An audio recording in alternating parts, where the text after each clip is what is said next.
नाही जगात झाली आबाल या जीवाची, तुझी उणीव चिंती आई तरीही ज्याची, चिंती तुझी स्मरेना काहीच रूपरेखा, आई हवी म्हणून सोडी न जीवे का.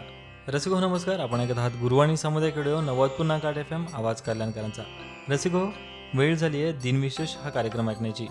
आज दिनांक 21 जानेवारी म्हणजेच प्रसिद्ध कवी माधव जुलियन यांचा जन्मदिन.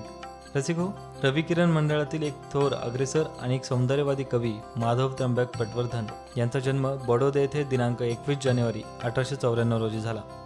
त्यांचे शिक्षण आवळस, बडोदे, मुंबई येथे झाले.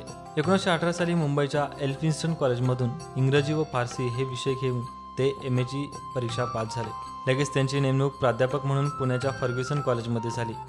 पुढे कोल्हापूरच्या राजाराम कॉलेजमध्ये प्राध्यापक म्हणून त्यांची नेमणूक झाली. घराचा त्याग, प्रेमभंग, अपार कष्ट यांचेही पडसाद त्यांच्या काव्यात उठू लागले. हिंदपुत्रांनो, स्वतःला लेखिता का बापडे, भ्रांत तुम्हा का पडे. शिवाय आदर्श आई समान भेटलेल्या महिलेसाठी ते स्तोत्र गातात. प्रेम स्वरूप आई, वात्सल्य सिंधू आई, बोलावू तुझा आता मी कोणत्या उपायी. राष्ट्रीय कवितांपैकी कमाल, पश्चिमेच्या मारुताचे उच्छ्वास, फटकळ अभंग या माधवरावांच्या 3 कविता हिऱ्याप्रमाणे लखलखताना दिसतात. मूळ पारशी रुपयाचे भाषांतर करून त्यांनी अमरख्या मच्छर रुबाया हे पुस्तक लिहिले.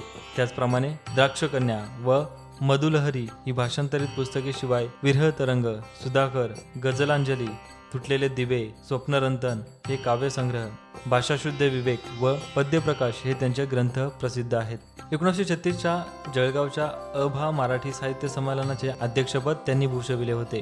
कीर्ती प्रतिष्ठेच्या शिखरावर असतानाच माधव जुलियन यांचे 29 नोव्हेंबर 1939 रोजी निधन झाले. रसिको, हे होतं आजच्या दिवसातील आपलं दिनविशेष. आमचं यानंतर प्रसारण थोड्याच वेळात. तो ऐकत राहा गुरुवाणी सामुदायिक रेडिओ 90.8 FM आवाज कल्याणकरांचा. धन्यवाद.